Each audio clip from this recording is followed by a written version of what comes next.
এই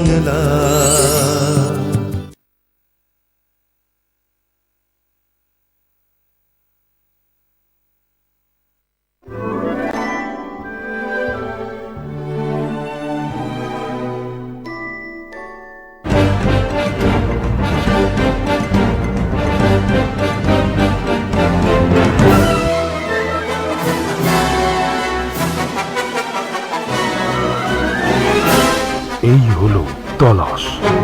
আপনারা দেখছেন তলাশ। তলাশ বাঙালির মনের ঠিকানা।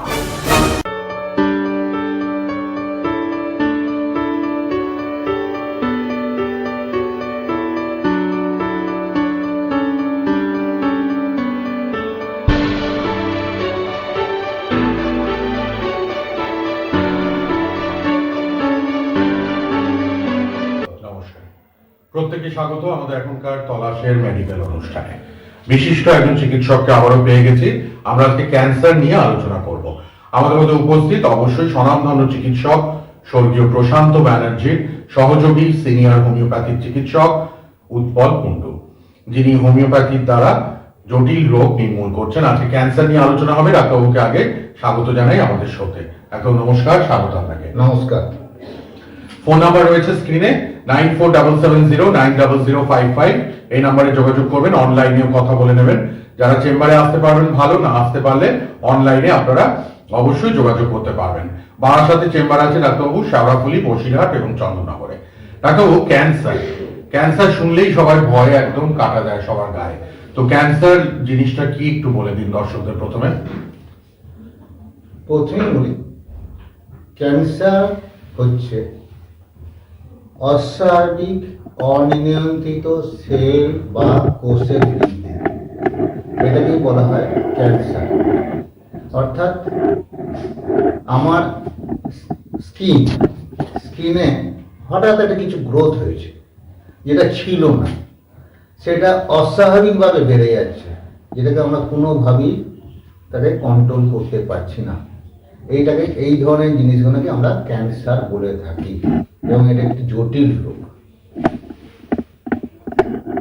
আচ্ছা, তো এই রোগের লক্ষণগুলো ডাক্তারবাবু বলুন দর্শকদের। এই রোগের লক্ষণ বিভিন্ন ক্যান্সারে বিভিন্ন রকম হয়। যেমন স্কিন, প্রথমেই বললাম, যেমন স্কিনে ধরুন আমাদের হঠাৎ একটা আঁচিলের মতন গ্রোথ হয়েছে, বা একটা টিউমারের মতন একটা গ্রোথ হয়েছে, বা ধরুন স্কিনের যে কালারটা, সেই কালারটা চেঞ্জ হয়েছে, এইটা হচ্ছে স্কিন ক্যান্সার। আবার ধরুন কোনো একজন পেশেন্ট সব সময় কেসে যাচ্ছে, ইরিটেটিং কাফ যাকে বলি আমরা, কনস্ট্যান্ট ইরিটেটিং কাফ, এবং সেই কাশির সঙ্গে তার রক্ত উঠছে। এই রক্ত ওঠাটা বিভিন্ন কারণে হতে পারে। একটা পেশেন্টের ক্ষেত্রে কাশতে কাশতে, যদি তার টিবি থাকে তাহলে হতে পারে, যদি সিওপিডি থাকে সেক্ষেত্রেও অনেক সময় কাশতে কাশতে ব্লাড চলে আসতে পারে। যদি মেডিকেল টেস্টে দেখা যায় এইগুলো নেগেটিভ বা নাই, তাহলে আমাকে ভাবতে হবে এটা ক্যান্সার। যেমন মেনোপজাল ক্যান্সার, মেয়েদের ক্ষেত্রে এগুলো দেখা যায়। তাদের জরায়ু ক্যান্সার, এই জরায়ু ক্যান্সারেতে মেয়েদের বিভিন্ন রকম লক্ষণ দেখা দেয়। সেই লক্ষণগুলো যেমন কারো ইরেগুলার ব্লিডিং হচ্ছে, মেন্সের ডেট ওয়াইজ হচ্ছে না, কারো কারো ক্ষেত্রে তার সঙ্গে খুব ব্যথা থাকে, কনস্ট্যান্ট কোমরে ব্যথা থাকে,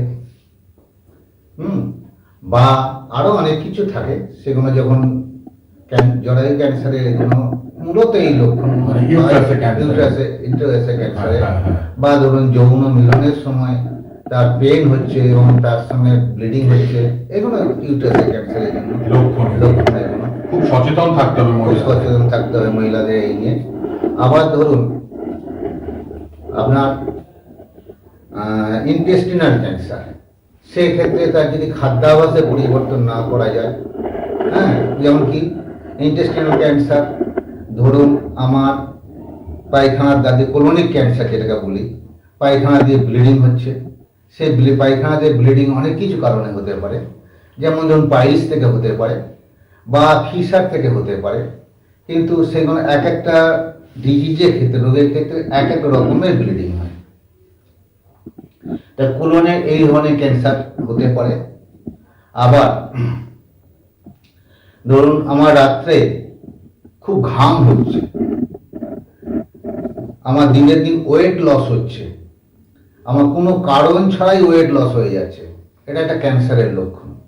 আমার খিদে কমে যাচ্ছে, আমার চোখের দৃষ্টিশক্তি পরিবর্তন হচ্ছে, সেটা আমার চোখের ডাক্তারবাবু বলছেন আমার পাওয়ারে কোনো চেঞ্জ নাই, সেখানে আমার ব্রেন ক্যান্সার থেকে হতে পারে, বা যদি মানে আই রেটিনাল ক্যান্সার থেকে হতে পারে। এগুলো বিভিন্ন লক্ষণ আছে।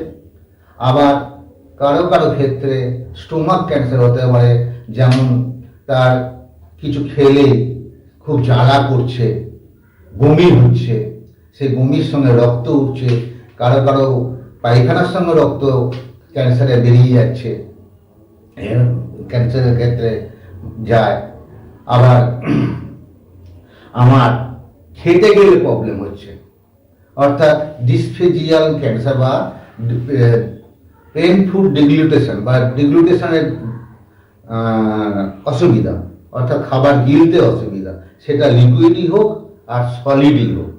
সেক্ষেত্রে আমাদের এগুলোকে ইসোফেগাল ক্যান্সার বলা হয় অনেক সময়, বা আপনার স্টোমাকের ক্যান্সার থেকেও এগুলো অনেক সময় হয়। এইগুলো হচ্ছে ক্যান্সারের বিভিন্ন টাইপ আছে, যেমন টেস্টিকুলার সোয়েলিং থেকে হতে পারে, টেস্টিকুলারে অর্থাৎ টেস্টিসে একটা গ্রোথ হয়েছে সেটা হতে পারে, সেটাকে টেস্টিকুলার ক্যান্সার বলা হয়। মানে ছেলেদের টেস্টিসে, মেয়েদের ক্ষেত্রে বা ছেলেদের ক্ষেত্রেও ব্রেস্টের অ্যাবনর্মাল চেঞ্জ যদি হয়, ব্রেস্টে এবং সাধারণত মেয়েদের ক্ষেত্রে বয়সের সঙ্গে সঙ্গে সঙ্গে একটা চেঞ্জ আসে, সেটা নর্মাল চেঞ্জ। সেটা যদি একটা ডাক্তারবাবু দেখতে মনে করেন যে না এটা নর্মাল চেঞ্জ নয়, ব্রেস্টের শেপ অ্যান্ড সাইজ চেঞ্জ হচ্ছে এবং তার সঙ্গে সেই ব্রেস্টে একটা গ্রোথ এসেছে, এক্সটার্নাল মাংসপিণ্ড এসেছে, সেটাকে আমরা ক্যান্সার মনে করতে পারি। ডাক্তারবাবু, এই ক্যান্সার নিয়ে আলোচনা করছি তো আজকে, অনেকেই জানতে চাইবেন যে হোমিওপ্যাথিতে কি চিকিৎসা আছে ক্যান্সারের ক্ষেত্রে? খুব ভালো কোশ্চেন করেছেন এই জায়গাটায়। দেখুন, সারা পৃথিবী আজকে ক্যান্সার এমন একটা জটিল রোগ, সারা পৃথিবী ক্যান্সারের মেডিসিন বলে চিৎকার করছে। আজকে অ্যালোপ্যাথি জগতে ক্যান্সার নিয়ে কেমোথেরাপি, রেডিওথেরাপি বা হরমোন থেরাপি, অনেক কিছু থেরাপি এসে গেছে, যেটা দিয়েও তারা কন্ট্রোল করতে পারছে না। তারপরও বলছে ক্যান্সারের মেডিসিন কোথায়, ক্যান্সারের মেডিসিন দিন আমাদেরকে। তা আমি দেখেছি যে হোমিওপ্যাথিতে ক্যান্সার ভালো করা যায় এবং ভালো হয়েছে, তার নজিরও আমার কাছে আছে। ঘটনা হচ্ছে, যদি কিছু কিছু স্টেজ ওয়াইজ ক্যান্সার আছে, ক্যান্সারের 4টে স্টেজ আছে, first stage, second stage, third stage, fourth stage, এগুলো আছে। সাধারণত ক্যান্সারের ক্ষেত্রে ফার্স্ট স্টেজ ডায়াগনোসিস করা যায় না, সেকেন্ড স্টেজের ক্ষেত্রেও ক্যান্সারগুলো ডায়াগনোসিস অনেক সময় করা যায় না, থার্ড স্টেজ বা ফোর্থ স্টেজ এগুলো ডায়াগনোসিস করা যায়। সেক্ষেত্রে যদি প্রথমেই হোমিওপ্যাথিতে আসে, কেমোথেরাপি, রেডিওথেরাপি না দিয়ে, আমি মনে করি তাতে ভালো চিকিৎসা পাওয়া যায়। আবার যদি কেউ অপারেশন করে কেমোথেরাপি, রেডিওথেরাপি না নিয়েও আসে, তাহলে সেক্ষেত্রেও ভালো চিকিৎসা করা যায়। আমি দেখেছি, এমনও আমি পেশেন্ট দেখেছি যে কেমোথেরাপি, রেডিওথেরাপি নিয়েছে, নেওয়ার পর তার ক্যান্সার রিল্যাক্স করেছে এবং সেক্ষেত্রে তার ট্রিটমেন্ট করে তাকে সম্পূর্ণভাবে নির্মূল করা গেছে। এই নজিরও আমার কাছে আছে। ক্যান্সার কি বংশগত বা ছোঁয়াচে ডাক্তারবাবু? ক্যান্সার কখনই ছোঁয়াচে নয়, ক্যান্সার বংশগত হতে পারে, সেটা মিনিমাইজ। ক্যান্সার আমি মনে করি 2 to 5% বংশগত জেনেটিক রোগ, এছাড়া ক্যান্সার কিন্তু জেনেটিক রোগ নয়। এটা ক্যান্সারটা হচ্ছে ডিএনএ ফাংশনাল চেঞ্জ হয় সেলের, সেইটাই হচ্ছে ক্যান্সারের মেন রোগ। হোমিওপ্যাথিতে ক্যান্সার রোগের নির্মূলের সাফল্য কতটা? দেখুন, বিভিন্ন ক্যান্সারের বিভিন্ন রকম সাফল্যতা আছে। যদি ব্রেন টিউমারকে আমরা ক্যান্সার বলে ধরি, তাহলে ব্রেন টিউমারের ক্ষেত্রে আমরা 70 to 75% আমরা সাকসেস বলতে পারি, সফলতা। ইউট্রাইন ক্যান্সার আমরা 60 to 70% সাকসেস, যেটা ইউট্রাইন ক্যান্সারের মধ্যে আমরা সার্ভিসটাকেও ধরতে পারি। আবার টেস্টিকুলার ক্যান্সার, সেখানেও আমরা সাকসেস আছি। লাং ক্যান্সার, সেটাতেও আমার পেশেন্ট আছে প্রচুর যারা ভালো হয়ে গেছেন। তা ক্যান্সারের সাকসেস এখন যদি কিছু ক্ষেত্রে দেখা যায় যদি একদম লাস্ট স্টেজে গিয়ে থেকে থাকে, সেক্ষেত্রে আমরা তাকে হয়তো সারিয়ে তুলতে পারি না, কিন্তু তার লাইফস্টাইলটা ঠিক রাখতে পারি, যেটা অন্য ব্যাধিতে তার লাইফস্টাইলটাই কিন্তু পরিবর্তন হয়ে যায়। সেটা কিন্তু অন্তত আমরা ক্যান্সারের ক্ষেত্রে তার লাইফস্টাইলটা ঠিক রাখতে পারি এবং তাকে বেশ কিছুদিন লঙ্গার করাতে পারি। ভালো করতে না পারলেও কিছু কিছু ক্যান্সারকে সেগুলো কিন্তু আমরা করতে পারি। অনেকদিন বাঁচিয়ে রাখা সম্ভব। সম্ভব। ক্যান্সার রোগীদের সারা জীবন কি হোমিওপ্যাথি ওষুধ তাহলে খেয়ে যেতে হবে? না, আমি মনে করি না। আমরা মনে করি যে ক্যান্সার পেশেন্টকে যদি 5 থেকে 10 বছর ভালো রাখা যায় উইদাউট এনি ক্যান্সারাস সিমটমস, তাহলে সে ভালো হয়ে গেছে, ক্যান্সার থেকে কিওর হয়ে গেছে। এরকম আমরা প্রচুর কেস আছে, প্রচুর কেস দেখেছি, পরবর্তী স্টেজে তাকে আর কোনো ওষুধ খেতে হয় না। রেডিওথেরাপি না নিয়ে হোমিওপ্যাথিতে ক্যান্সার নির্মূল করা যায়? 100%। 100%। বাহ। আমি মনে করি যে রেডিওথেরাপি না নিয়েও ক্যান্সার ভালো করা যায়। ডাক্তারবাবু, আপনি তো বিশিষ্ট চিকিৎসক প্রশান্ত ব্যানার্জির সহযোগী ছিলেন, কিছু অভিজ্ঞতার কথা বলুন আজকে। দেখুন, আজকে স্বনামধন্য ডক্টর প্রশান্ত ব্যানার্জি, উনি শুধু আমার শিক্ষাগুরুই ছিলেন না, উনি আমার কাছে পিতৃতুল্য ছিলেন। আমি আজকে হোমিওপ্যাথি যা কিছু শিখেছি ওনার কাছে শিখেছি, এবং কিভাবে জটিল রোগগুলোকে চিকিৎসা করতে হয় এবং অতি সহজে চিকিৎসা করতে হয়, পেশেন্টের খুব কম খরচে চিকিৎসা করতে হয়, সেগুলো কিন্তু উনি আমাকে দেখিয়েছেন। ওনার কাছ থেকে এগুলো আমি শিখেছি, আজকে যেগুলো আমি প্রকাশ করতে পারছি। একটা সময় উনি আমায় বলেছিলেন যে দেখো, আমি তো আর নাই, আর থাকতে পারবো না, হয়তো মৃত্যুর ঠিক 1 সপ্তাহ আমাকে এটা বলেছিলেন। কাউকে বলি না এটা, আমি আজকে বলে ফেলছি যে দেখো, যদি তুমি পারো আমার অবর্তমানে এই ব্যাধিটাকে আগে নিয়ে যেতে পারো। কারণ আমরা যে চিকিৎসাটা করি সেটা সম্পূর্ণ একটু হোমিওপ্যাথির অন্য লাইনে চিকিৎসা করি। আজকে হোমিওপ্যাথি অধিকাংশ ডাক্তাররা ক্লাসিক্যাল হোমিওপ্যাথি, অর্থোডক্স হোমিওপ্যাথি বলেন, এবং তারা বলেন কনস্টিটিউশনাল মেডিসিন।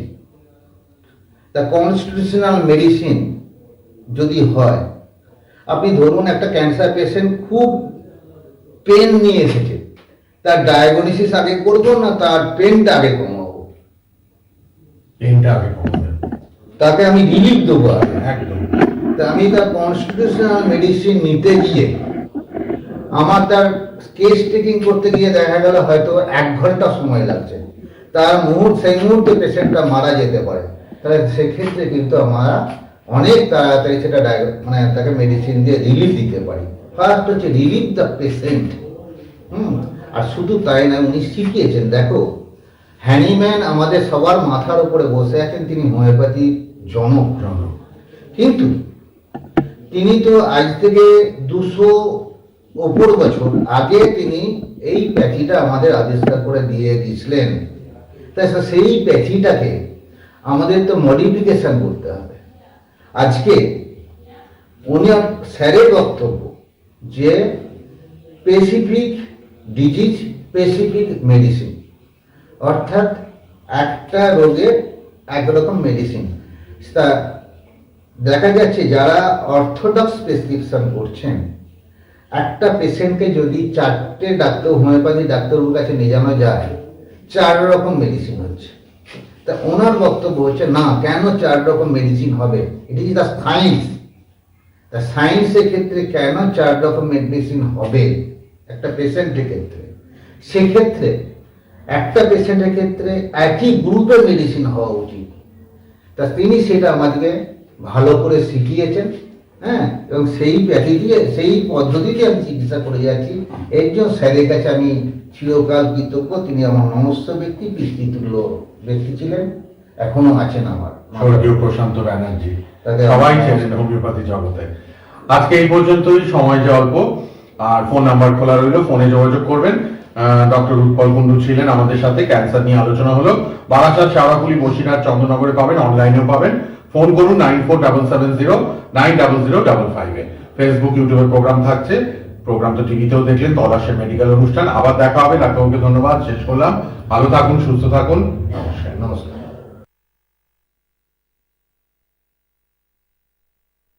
সোনার বাংলা।